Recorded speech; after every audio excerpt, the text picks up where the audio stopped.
Welcome to the Living Out podcast, helping people, churches and society talk about faith and sexuality.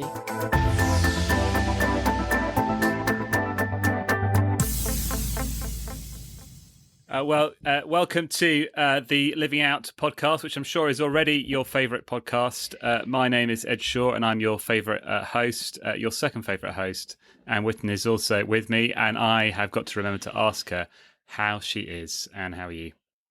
Yeah, I'm doing well, thank you. I've just had a massive lamb steak, so if you hear any gurgling coming from my stomach, that'll be why. A lamb steak for lunch? Yeah. Really? That's all right, isn't it? Yeah. I was a bit hungry. You wouldn't have that in the evening? Well, yeah, obviously, as well. Okay. Anne has a lot for lunch. I just had a bagel because I'm much more self-disciplined. Anyway, we're not here to talk about any of our diets, but instead we're here to hear from Living Out authors, people who've written stuff on the website, just to hear a little bit more of their story and to get a little bit of a taste or excitement going about what they've written for the website. And today's guest is with us from Australia.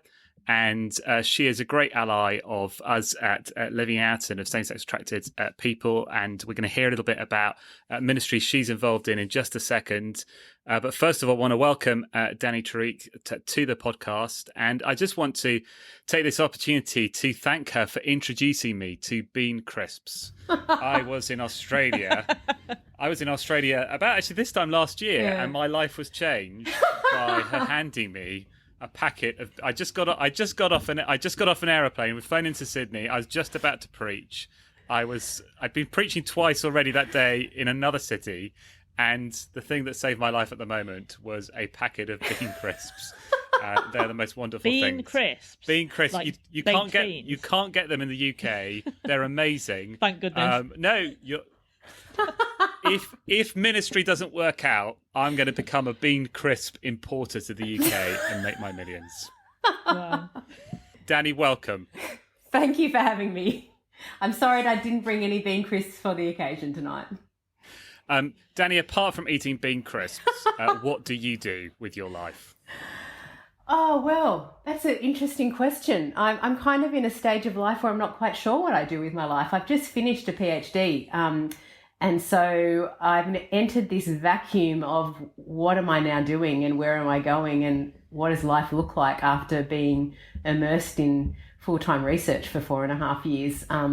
So before I did my PhD, I was working in full-time ministry and parish ministry in a church here in Sydney. I'm still involved in lots of different areas of ministry and aspects of ministry, but I'm working out now sort of what the next stage is for me, having sort of finished this mammoth task that I thought was never actually going to finish, but now it is, which is really exciting.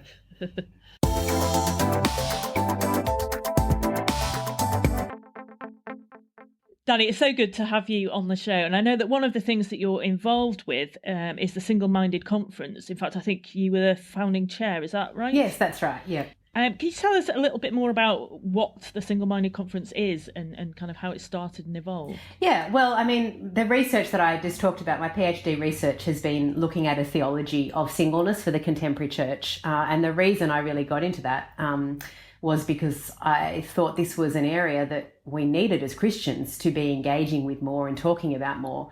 And so for a while I'd been thinking, is there a way that we can run some sort of conference or event or produce some sort of resource that might be helpful? And then I discovered that Sam Albury was coming out to Australia back in 2018. And I knew that he had done some writing, and I think I also knew he had a book coming out, which has now been well published, 7 Myths About Singleness. And I thought, there's my in. And so I somehow managed to convince Sam to take a chance on this conference that he knew nothing about with a bunch of people he knew little about. And we ran the first Singleminded Conference in, I think it was September 2018. And we sold out of tickets in the early bird period, which meant we actually had to put on another event on the night before. We live streamed. I think in the end, across the weekend, there was about 1,300 people, mainly in Australia, who were engaged in one way or another. And since then, we've sort of developed it into a bit of an ongoing ministry concern. So Ed came out and spoke with us last year, which was brilliant. We did have various things planned for this year, but a few things have changed around because of things going on in the world. But what we've just announced is a series of hot topic seminars that we're running online at some point later this year. So we're looking forward to doing that. Ah, brilliant. What kind of hot topics are we talking about? Well, we've got Vaughan Roberts who's going to be speaking on friendship for us. We've got an author from the US who's got an excellent book called Breaking the Marriage Idol, very provocatively titled. So Carter Calloway is going to be doing a bit of an analysis of pop culture and romance and love and how the church kind of gets sucked into that vortex. And one I'm really excited about, we've got a couple of Sydney people speaking about being single as someone from an Asian or a subcontinental cultural context and some of the pressures that are unique to being in a family of origin that is not sort of the typical white Anglo-Australian. And some of, the unique opportunities and complexities come with being single in that context as well. So, yeah. And all those resources available on the Singleminded website, either because they've happened or when they've happened, because it's a great website. Yes, we put all of the resources up there. So singlemindedconference.com, all up there. Fantastic. And we'll put a link in the show notes as well so that listeners can get hold of them. So what would you say is the sort of the purpose and the vision of Singleminded? What is it trying to do? Is it primarily for single people or is it wider than that? It's wider. So our tagline has been a conference about singleness but for everyone.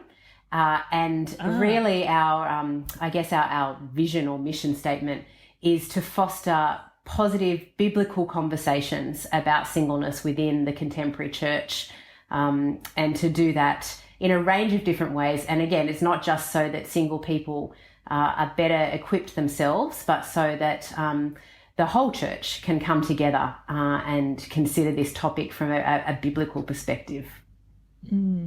That's wonderful. It sounds great. I wish I lived a bit nearer to Australia. Well, I'm not on the other side of the world. Well, but I can join in online. You can join in online, and we'll have to do a Singleminded UK sometime. Excellent. We'd love that. With bean crisps. With bean crisps.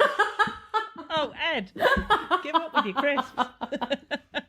Dani, you're also involved with Liberty Christian Ministries in Sydney. Can you tell me a bit more about that? Is that something that came out of Singleminded? So it didn't come out of Singleminded itself, but it came out of my concern for ministry and thoughtful theological engagement in this area. So Liberty Christian Ministries is a ministry that has it's been around quite a long time here in Sydney, that particularly seeks to minister to those who are same-sex attracted, Christians who are same-sex attracted, and those who love them, and churches as they seek to care for them. I hadn't had really anything to do with Liberty personally. I'm not same-sex attracted myself, though a number of people at my church had previously been involved with Liberty. But when I started doing my research on singleness, a couple of people from the Liberty board gave me a call and said, hey, what do you think about joining the committee? And I said, can you please talk to me in 6 months' time, after I've sort of, settled into this new phase of life I was doing, and thinking, oh, well, that'll fob them off, they'll just move on to the next person. And sure enough, 6 months later, I got the phone call, and I didn't feel like I could say no at that point. But I was genuinely excited, because one of the things that I'm aware of as I've been thinking about singleness as Christians is my concern and love for my same-sex attracted Christian friends who are being urged to pursue a life of celibacy and singleness. But I feel like at the same time, we haven't had any sort of positive theology to undergird that. We haven't had a positive vision of what that might look like. And so there seemed to be a real natural synergy between what I was trying to do some research in and being part of this ministry. And so I've been serving on that committee for probably, over 4 years now. Yeah. That's fantastic. It's so helpful to hear you talk about I guess the fact that the needs of same-sex attracted people and the needs of single people, and actually the needs of all of us, have so much more overlap than often we acknowledge. Because I think we sometimes put, same-sex attracted, that's an issue over there, singleness, that's an issue over there. But actually, it's about kind of us all expressing our sexuality well as a church together, isn't it? That there are so many things that are common to just human experience. Well, that's right. So Focusing on kind of singleness, which is obviously your area, you've acknowledged that there's lots of ways that the church kind of get things wrong. What do you think are the biggest issues in terms of the way we approach singleness in church, either theologically or practically?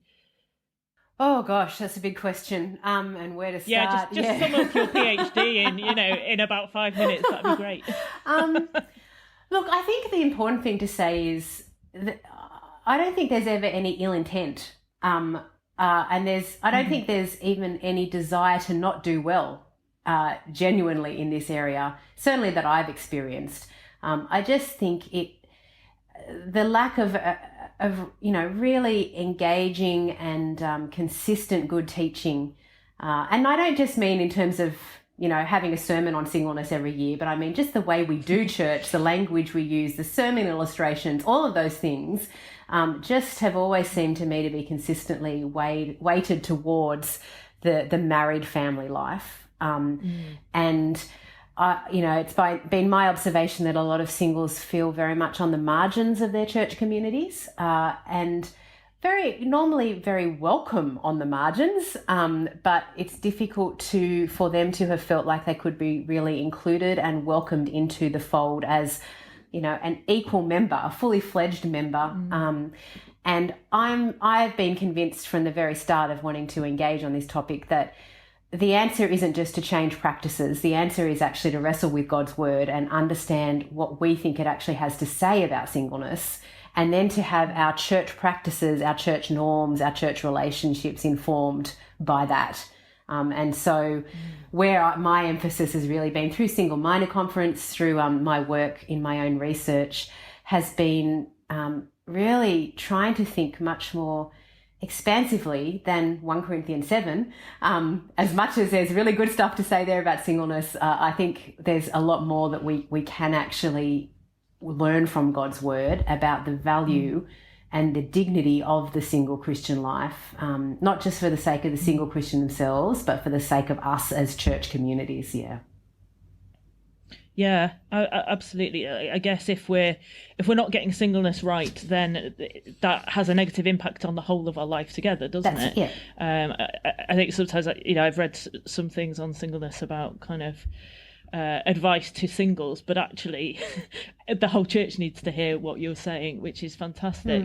Do you find as a woman your experience of singleness is different from that of a man? Have you sort of explored that perspective? Yes. I think the reality of my experience of singleness is very different to, I think there's so many different single people with different experiences and different situations. I'm a never married woman. That's obviously a different situation and experience to a never married man in some ways, although there'll be overlap as well. But for friends of mine who are divorced, they have a very different experience of singleness. Again, there'll be overlap, but there'll also be very unique aspects of that. I've got a number of dear friends who are widows and widowers, who are single again in that sense. Even just the experience of being never married at different ages. It's a very different experience when you're in your early 20s to when you're in your late 30s or your 50s. And so I think one of the mistakes that we can make as a church is just to think that this is a static life situation that we're speaking into, rather than something that is very complex and very different experiences for different people at different stages. Yeah, it's really helpful to hear you say that, because I think it's great that there are more people speaking into this area, and I've read some good books and things, but they are often coming from a sort of white middle class, certain age, certain academic background, so the recognition that singleness is extremely different for different types of people. If you're poorly and can't work or whatever, right. Or if you're in a very low income bracket, it's so different, isn't it? That's right. And that's one of the reasons I'm excited about that seminar I mentioned earlier, that my friends are doing, sort of being single in a very sort of, I guess, what they've called a traditional ethnocultural background. I imagine that being an Asian single woman with quite a traditional family context is very different to my experience of being a single woman in, an Australian Anglo context. Yeah, it's just incredibly expansive in that sense. Yeah, the pressures to to get married and have children can be much greater, I think, for people from some cultures, not so much in the kind of secular West. But these are definitely pressures that face some of us.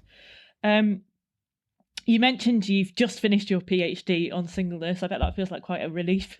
It does. After 4 years of very hard work. It does. What kind of prompted you to do it, and I guess what were you expecting when you went into the research, and you know, how has it panned out? Has it met those expectations, or has it surprised you along the way? I think PhD research is always surprising in one way or another. But what prompted me was really my concern for this area of pastoral ministry and our church life together. I had been encouraged for some time by a number of people to do some writing on this, and I thought, okay, I'd sort of been in parish ministry for about 7 years, and I thought, okay, well, maybe now's my chance to actually get that book written. But as I sat down and thought, what kind of book would I write? I just realised I wanted to be able to make a contribution that was very well thought through. There's enough books on Christian singleness sitting on the bookshelf that I didn't want to just add to that. You know, when there was plenty of other good stuff that's been written, I wanted to think, what unique contribution can I make? And I decided that I just was in a situation where I was able to take the time to spend, 4 years intensively thinking about this topic. But really, the question that I was trying to grapple with as I went into this was, where we do well, I think, in thinking about and talking about and teaching about singleness as Christians is the 1 Corinthians 7 kind of drama, where we go to 1 Corinthians 7. When we get through our Corinthians series, we go, all right, here's the sermon on singleness, and we tend to do it quite well. My experience, certainly in Australia, is that evangelical Christians tend to preach 1 Corinthians 7 really quite well when they do. But it feels like there's not much more to say about singleness unless we happen to be at 1 Corinthians 7. And that view that 1 Corinthians 7 have of singleness is what I've called an instrumental view, in the sense of it talks about, the life of singleness being one that brings unique freedom and opportunity to serve God and his people. And that seems entirely wonderful to me. But what I also wanted to work out is there more to say about singleness's value than simply how we spend our singleness, in the same way that we are able to say something significant about marriage having a purpose beyond itself, beyond just that marriage of those individual people. Is there something there that singleness actually functions in a similar way for the benefit of the church? And so that was the question I was really grappling with. And I came out going, yes, I think there is. I'm very convinced that there is. I'm really glad to hear you say that, because I was kind of hanging on thinking, if the answer's no, this is going to be a massive letdown. That's true. Thankfully, I think the answer is a resounding yes. Yeah.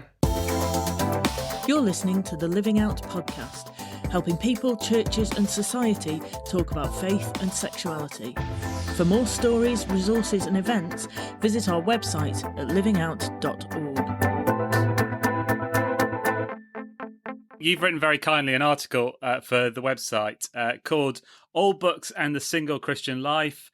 It's encouraging us to read old books, and you mention in particular a group of people called the Church Fathers. And the combination of old books and Church Fathers may not win everybody immediately to that article. So win us over to old books and this group of men called the Church Fathers. The Church Fathers. Well, for the sake of clarity, when we're talking about the Church Fathers, particularly in that article, I was referring to a number of very significant leaders in the ancient early church, in the first sort of 500 years or so of the Christian church. And I agree. I mean, I've always been a history girl. I studied ancient history and modern history in high school. They were my favourite subjects. And so, I have an inclination to enjoy the past. But one of the things that came out for me in my research, I had a moment about 2.5 years in where I suddenly realised I understood what I had been doing for the last 2 years. It all fell into place and I went, oh, that's what I'm doing. It sort of made sense to me. And what I realised was that I had been seeking to understand how Christians throughout the past had an opportunity to teach us things that are important that we may have lost sight of. I think I start that article talking about a quote by C.S. Lewis where he talks about every age has its own outlook. And I think we like to think in the 21st century Western world that we're really at the progressive end of understanding everything. We've got the best viewpoint in all of history to understand truth accurately and perceive things clearly. And I think we're kidding ourselves because we are very much shaped by the culture that we live in and the time and the place that we live in. And the past actually has very important things to teach us, but even more so when you reflect that history is the field that God has been working in and through. Human history is the context in which God is bringing his purposes to bear and making himself known and leading us towards, the end point of. And so when you understand history that way, you understand God working through people throughout history, that makes it a bit more exciting to turn back to people who were writing 1,500 years ago in languages that are now completely dead, to try and work out what relevance they have today. And so the language that I used through my research was this idea of retrieval. What can we retrieve from the past? Not to pull it out of the past and then just plug it into the present, but to resource us in the present, to help us see where we may have cultural blinders to sharpen our viewpoint, to challenge us, and to help us just look at things from a different perspective. And one of when you look back at those early church fathers, they do that in all sorts of ways, in all sorts of theological areas. But one of the ones that I think is often underappreciated is their value of the unmarried Christian life. That's why I'm excited about turning back to those old blokes and allowing them to speak into our situation as single and married Christians in the church today. It's so silly, isn't it? We almost sort of pretend that we're the first generation that have discovered sex, or the first generation that are trying to think through what does it mean to be sexual creatures created in the image of God, or the first generation that's been trying to work out, marriage and singleness and that's right. I guess what do they look like? And you go and Augustine is one of those early church fathers and one of the sort of pinnacle ones in many ways. And he recounts his journey to becoming a Christian. And he's got this incredible passage where he talks about the desires of the flesh just pulling at him, saying, are you really ready to give us up? Are you really ready to turn your back? No, not yet, not yet. And you read that and it just echoes, it resonates so thoroughly with, our lives today, I found it quite astounding to go back and read some of those guys.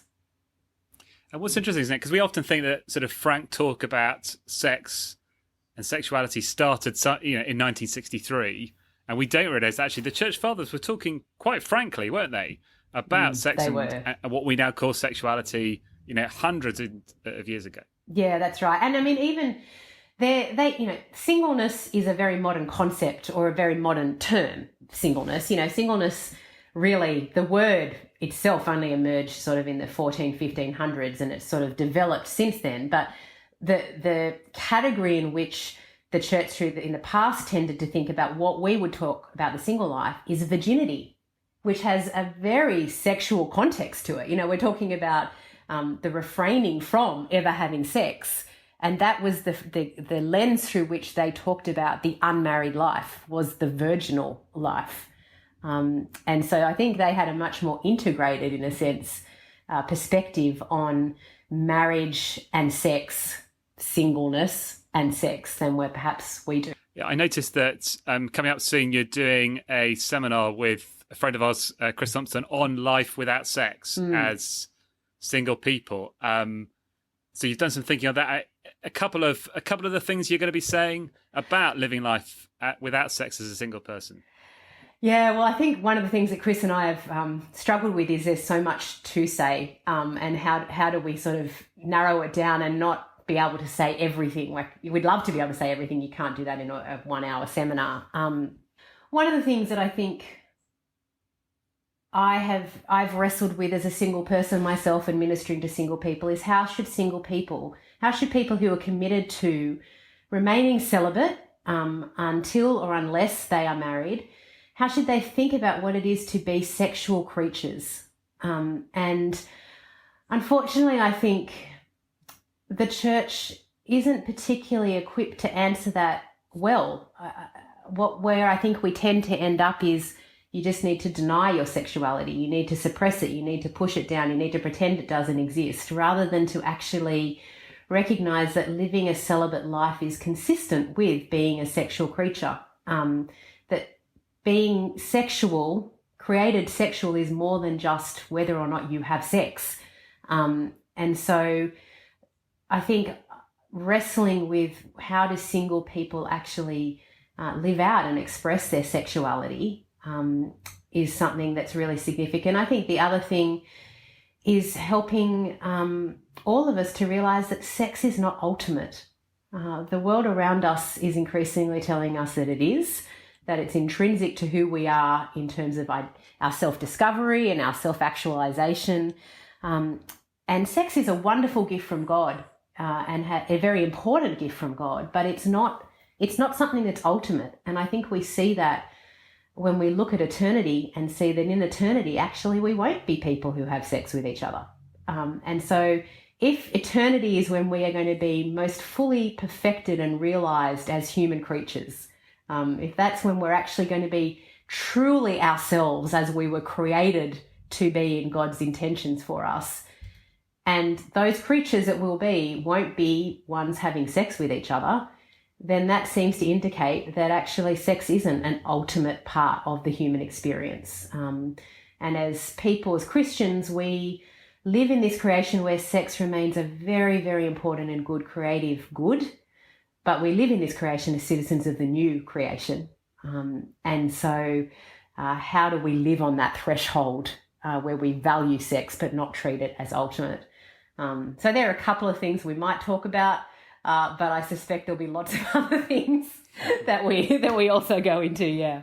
Oh, Dani, well, you're fast becoming one of my favourite conversation partners on loads of things, so I could keep on talking, but I think perhaps time for just one more question, and I suppose it ties in a little bit with what I've just been talking about. A lot of people think that men and women can't be friends without sex getting in the way, and we've talked a lot about this and how often, particularly actually in Christian circles, in church circles, men and women are discouraged from being friends because the presumption is that it'll lead to sex and it will go wrong. Yeah. How do we push back against that culture in helpful biblical ways? I think it's important to recognise it. Going back to what C.S. Lewis said about each age having its outlook, I think it's important for us to really grapple with the extent to which we've sort of imbibed the world's view of really any relationship being potentially sexualized in some way or another. Without wanting to overstate that case, I think it's important for us to kind of challenge that and question that assumption and how much we're actually imbibing of that. But I think in terms of a biblical perspective on that, one of the things I've been doing a bit of thinking about recently is just what a shame it is that we use the language of brother and sister in Christ, I think, rather cavalierly. I'm not sure that we actually appreciate what an enormous gift it is that in Christ we have been transformed into each other's brother and sister. We're siblings in Christ, and that relationship is going to continue into eternity. That is who we will be with each other for all of eternity. And so I would love to see us in a whole range of ways, not just in terms of our thinking about sex, but certainly in that way amongst others, really spending time enjoying each other as brother and sister and feeling the freedom that comes with that, the freedom to form deep relationships with each other without this constant threat of, oh, what do they think? What do other people think? What do I think? Is there a danger here? I should never, ever be alone with someone of the opposite sex, because goodness knows it's just going to end up in a disaster. I think this paradigm of brother and sister is such a wonderful one that we would do really well to take full advantage of in our churches. And there's wonderful encouragement to do that, isn't there, in 1 Timothy 5, where that's exactly the language used for a young male pastor. Treat people as your brothers and sisters in Christ. That's right. Yeah, absolutely. Oh, I could go on talking for a long time. We'll continue the conversation offline at some point, no doubt. But for now, thank you so much for joining us. That's all we've got time for in today's episode of the Living Out podcast, sponsored by Bean Crisps. Thank you for listening. And do make sure you subscribe to the podcast if you haven't already, so that you don't miss an episode. And I think if the platform on which you subscribe has got a way of being nice about us, reviewing us, please review us positively, because apparently that will help others come into contact with us. Huge thanks to Dani for joining us. You can read her writing and enjoy loads of other resources on the Living Out website. We'll try and put links to the various sort of resources she's mentioned in the show notes for you to enjoy. Dani, thank you very much indeed for joining us. Thanks for having me. Thank you, everybody else. Thanks, everybody else, for listening.